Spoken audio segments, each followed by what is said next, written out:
بسم اللہ الرحمن الرحیم۔ السلام علیکم۔ کیا قرآن پاک محض اجر کی نیت سے ہی پڑھا جا سکتا ہے؟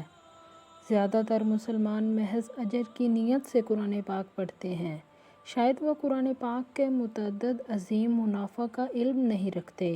جبکہ حقیقت یہ ہے کہ جس نیت سے قرآن پاک پڑھا جائے گا وہ فضیلت ضرور حاصل ہوگی، جیسا کہ حدیث مبارکہ ہے، انما الاعمال بالنیات۔ اعمال کا دار و مدار نیتوں پر ہے، اور ہر شخص کے لیے وہ چیز ہوگی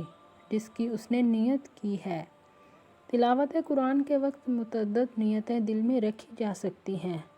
مثلاً تلاوت قرآن پاک کے وقت علم و عمل کی نیت ہو، حصول ہدایت کی نیت ہو، رب سے سرگوشی کرنے کی نیت ہو، ظاہری و باطنی امراض سے شفا ملنے کی نیت ہو، اللہ تعالیٰ کی جانب سے اندھیروں سے نور کی طرف نکل آنے کی نیت ہو، نیت ہو کہ قرآن پاک دلوں کی سختی کا علاج کرتا ہے، حیات و اطمینان بخشتا ہے اور دل کو آباد رکھتا ہے، مجلس قرآن پاک کو اللہ کا دسترخوان ہونے کی نیت ہو، ذاکرین میں لکھے جانے اور غافلوں میں نہ شمار ہونے کی نیت ہو، ایمان و یقین میں اضافہ کی نیت ہو، ٹھہر ٹھہر کر پڑھنے میں اطاعت الہی کی نیت ہو، ہر حرف پر 10 اجر پانے کی نیت ہو، اور اللہ جس کے لیے چاہے مزید بڑھا دیتا ہے، شفاعت قرآن کے حصول کی نیت ہو، نبی صلی اللہ علیہ وآلہ وسلم کی وصیت پوری کرنے کی نیت ہو، اپنی اور امت کی بلندی کی نیت ہو، جنت میں بلند درجات حاصل ہونے، وقار کا تاج پہنائے جانے کی نیت ہو، کلام الہی کا ذریعہ اللہ کی قربت حاصل کرنے کی نیت ہو، اللہ کے خاص بندوں میں شامل ہونے کی نیت ہو، جہنم اور عذاب الہی سے نجات کی نیت ہو، اللہ کی معیت اور ساتھ ہونے کی نیت ہو، مصحف کی رویت کا عبادت ہونے کی نیت ہو کہ اللہ تعالیٰ کی سکینت نازل ہوگی،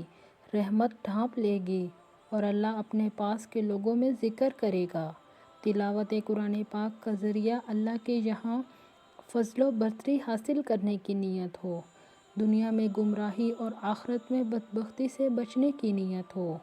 غم و پریشانی اور حزن و تکلیف سے بچنے کی نیت ہو، یہ نیت ہو کہ قرآن پاک میری قبر میں میرے ساتھ ہوگا، صراط پر میرے لیے نور ہوگا، دنیا میں رہنما اور آخرت میں جنت کی طرف ہانک کر لے جائے گا، رسول اللہ صلی اللہ علیہ وآلہ وسلم کے اخلاق حسنہ پر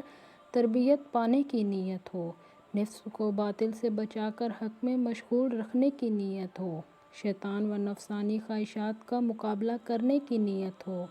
قرآن کا اپنے اور کافروں کے درمیان حجاب و پردہ بنانے کی نیت ہو، یہی وہ اللہ کے ساتھ تجارت ہے جس میں منافع کی ضمانت دی گئی ہے۔ جو لوگ کتاب اللہ کی تلاوت کرتے ہیں اور نماز کی پابندی رکھتے ہیں اور جو کچھ ہم نے ان کو عطا فرمایا